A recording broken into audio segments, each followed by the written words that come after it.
వినుకొండలో జరిగిన రషీద్ హత్య జలాని అనే ఒక యువకుడి చేతిలో జరిగింది. మాకున్నటువంటి ఇన్ఫర్మేషన్, అటు పోలీసు వారి ఇన్ఫర్మేషన్ ప్రకారం ఇవి పాత పగలు. వాళ్ళకి మధ్యలో జైలుకి పంపాడని ఒక అతను, అందుకని పగబట్టాడని ఇతను, అతన్ని నడిరోడ్డు మీద నరికి చంపారు. ఇది నిజంగా చాలా తప్పు, అది ఎవరు చేసినా సరే. కానీ మీరు దీనికి రాజకీయ రంగు పొలవటానికి ట్రై చేయకండి. మీరు ఫస్ట్ పాయింట్, వైసీపీ నేత జగన్మోహన్ రెడ్డి గారికి మర్యాదపూర్వకంగా చెప్పేది ఏంటంటే, ఇంతకాలం మీరు శవ రాజకీయాలు చేసే ఇంత దూరం వచ్చారు. జనాలు మీరు చెప్పే మాటల్ని నమ్మటం ఎప్పుడో మానేశారు. ఖచ్చితంగా ఈ హత్యకి సంబంధించి మేము కూడా ఖండిస్తున్నాం. ఖచ్చితంగా ఎలాంటి వ్యక్తులైనా సరే, ఈ వెనకాల ఉన్న వాళ్ళు ఎవరినైనా సరే పట్టుకొని కోర్టుకు తీసుకెళ్లి శిక్షించాలని మేము కోరుకుంటున్నాం. అయితే ఇంకొక విషయం ఏంటంటే, గంజాయి ఇన్ఫ్లుయెన్స్ తో కూడా ఉండుంటది ఎవడైతే చంపాడు అని కూడా బయట ఉంది. సో ఇలాంటివన్నీ రకరకాల వెర్షన్స్ వస్తున్నాయి. సో మీరు అర్జెంటుగా వినుకొండ వచ్చి ఆ చనిపోయిన కుర్రవాడికి ఒక పార్టీ నాయకుడుగా మీ సానుభూతి తెలపడం అనేది మాకు ఎటువంటి అబ్జెక్షన్ లేదు, మంచిది కూడా తెలుపుతాం. కాకపోతే మీరు దాన్ని రాజకీయ రంగు పోలిని ఇంకా గట్టిగా నెల 10 రోజులు కూడా కాకుండానే, ప్రభుత్వం ఏర్పాటు అవ్వకుండానే మీరు రకరకాల విమర్శలు చేసి అక్కడికి వెళ్ళి జగనన్న పథకాలు, జగన్ మామ, ఇంకా ఎంతకాలం మీరు ఇలాంటి మాటలు మాట్లాడతారు? అధికారం ఉన్నప్పుడు నటించారు, అధికారం పోయినప్పుడు నటిస్తున్నారు. నటనల మీద పరిపాలన సాగదు. ఈ విషయం ఇప్పటికే మీకు అర్థమై ఉండాలి, మీ వైసీపీ నాయకులు కూడా అర్థమై ఉండాలి. ఎంతకాలం ఇంకా నటిస్తారు మీరు? ఓపెన్ గా ఉండండి. 2019లో మీకు అద్భుతమైనటువంటి తీర్పు ఇచ్చారు ప్రజలు మీకోసం. దాన్ని మీరు అత్యంత దారుణంగా, దుర్మార్గంగా ఉపయోగించుకొని ప్రజల నెత్తి మీద కాలు పెట్టి తొక్కారు. ప్రజల్ని హింసించి వదిలేరు మీరు. మీ పరిపాలనలో సామాన్యులు సైతం భయపడ్డారు.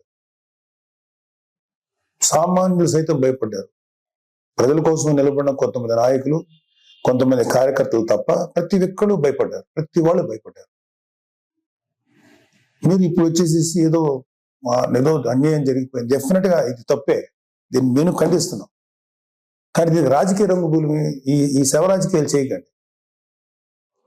కూటమి ప్రభుత్వం పరిపాలనా పరంగా ఏదన్నా ఉంటే విమర్శించండి.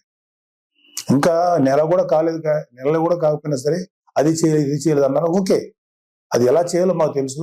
కూటమి ప్రభుత్వానికి చేసి చూపిస్తాం. మీకన్నా అద్భుతమైన పరిపాలన ప్రజలకు వస్తుంది. మీరు అద్భుతమైన పరిపాలన మీరు చెప్పుకున్నారు. అంతకన్నా దుర్మార్గ పరిపాలన భారతదేశ రాజకీయ చరిత్రలో ఏ రాష్ట్రం జరగల, ఓన్లీ ఆంధ్రప్రదేశ్లో జరిగింది. అలాంటి దుర్మార్గమైన పరిపాలన మీరు అందించారు. అంటే కొన్ని కోట్ల రూపాయలు, వేల కోట్లు, లక్షల కోట్ల రూపాయలు ప్రభుత్వానికి, ఖజానాకి గండి కొట్టి, నెక్స్ట్ అసలు అంటే ప్రభుత్వాన్ని సర్వనాశనం చేసి, ఒక గవర్నెన్స్ ఏ విధంగా కొనసాగనివ్వకుండా నాశనం చేసి, మీ పరిపాలనలో లక్షల కోట్ల అవినీతి జరిగితే దాని గురించి మీరు ఎప్పుడు మాట్లాడలేదు. అంటే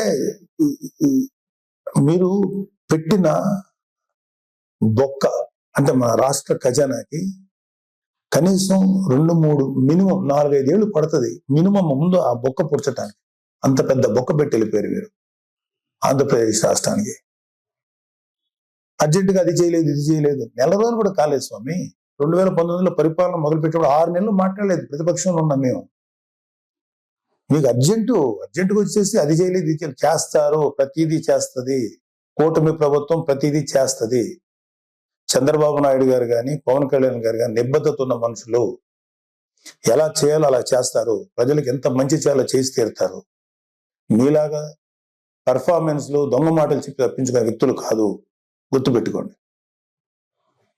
సరే, ఈ సందర్భంగా మీకు కొన్ని సింపుల్ క్వశ్చన్స్ అడుగుతాను. దానికి మీరు ఆన్సర్ చెప్పగలిగితే వెరీ హ్యాపీ. మీరు ఇవాళ వినుకొండకు వచ్చి ఆ కుర్రోడు గురించి చెప్పారు, ఐఎమ్ ఓకే ఫర్ దట్. కానీ దానికి ముందు మీ అధికారం ఉన్నప్పుడు, మీరు సీఎంగా ఉన్నప్పుడు ఒక దళిత్ డ్రైవర్ని చంపేసిన మీ ఎమ్మెల్సీని అతని తప్పుని ఖండించకపోగా మీతో పాటు సగర్వంగా తిప్పుకున్నారే, అది తప్పని మీకు అనిపించలేదు? అప్పుడు అది దుర్మార్గంగానే, అది క్రూరంగానే అనిపించలేదా మీకు? డాక్టర్ సుధాకర్ అనే ఒక ఆయన్ని ఉద్యోగం ఊడబెరికి పిచ్చోడు చేసి రోడ్ల మీద చొక్కా కూడా లేకుండా పోలీసులతో తన్నించి, మీ యొక్క అనుము పోలీసులు తన్నించి ఆఖరికి అతను చచ్చిపోయేలా చేశారే, అప్పుడు మీకు ఎటువంటి కామెంట్ చేయాలనిపించలేదా? వాళ్ళ అక్కని కొంతమంది వైసీపీ కార్యకర్తలు, గూండాలు సెక్సువల్గా హెరాస్ చేస్తుంటే అడ్డుకున్న అమర్నాథ్ అనే బీసీ కుర్రోడిని, మైనారిటీ తీరిన కుర్రోడిని పెట్రోల్ పోసి కాల్చి చంపేశారు కదా, అప్పుడు కూడా మీకేమి రియాక్ట్ అవ్వలేదా మీరు? అప్పుడు కూడా కనీసం ఒక మాట మాట్లాడలేకపోయారా మీరు? 32,000 మంది ఆడపిల్లలు అదృశ్యం అయిపోయారని చెప్పి పవన్ కళ్యాణ్ గారు చెప్పి కనీసం ఒక పోలీస్ రివ్యూ పెట్టండి అంటే, కనీసం పోలీస్ రివ్యూ కూడా పెట్టకుండా 32,000 మంది ఆడపిల్లలు అదృశ్యం అయిపోతే అప్పుడు మీకు మాట్లాడటానికి నోరు రాలేదా? ఇప్పుడు మీ కార్యకర్తలకు లేకపోతే మీ వాళ్ళకి అన్యాయం జరిగిపోతుందని ఇంత మాట్లాడుతున్నారే, మీరు అప్పుడు కూడా మాట్లాడుంటే ఇప్పుడు మీరు మాట్లాడిన మాటకు విలువ ఉండేది. మళ్ళీ చెప్తున్నాను, అక్కడ వినుకొండలో జరిగింది నాకున్న సోర్సెస్ ప్రకారం అది పర్సనల్ గ్రెడ్జి, ఇద్దరు వ్యక్తుల మధ్యలో జరిగిన గడ్జి తప్ప రెండు పార్టీలకు సంబంధించినవి కాదు. అది మీరు ఖచ్చితంగా మీకు త్వరలోనే పోలీసు నిజాలను నీకు తేలుస్తారు, మీకు ఆన్సర్ చెప్తారు. అలాగే మీ వైసీపీ నాయకులు సామాన్య ప్రజలు అంటే నెలకు ఒక 10,000 20,000 సంపాదించే వాళ్ళు ఏదో వాళ్ళ పూర్వీకుల ఆస్తులు 100 గజాలు 200 గజాలు 300 గజాలు 400 గజాలు ఉంటే వాటిని అడ్డగోలుగా కబ్జా చేసి భయపెట్టి స్వాధీనం చేసుకున్నారే, అది మీ దృష్టికి రాలేదా? ఇవ్వండి, ఒక 6 నెలలు టైం ఇవ్వండి, చేస్తారు. మీరు అనుకున్నవన్నీ చేస్తారు. మీరు ఏదైతే ఇప్పుడు నేరం మోపుతున్నారో కూటమి ప్రభుత్వం మీద అన్ని వాటన్నిటికీ జవాబు వస్తుంది. వాళ్ళు ఏవైతే ఈ మేనిఫెస్టోలో ప్రామిస్ చేస్తారో అవన్నీ చేస్తాం. మాకు సెంట్రల్ గవర్నమెంట్ నుంచి సంపూర్ణ సహకారం ఉంది.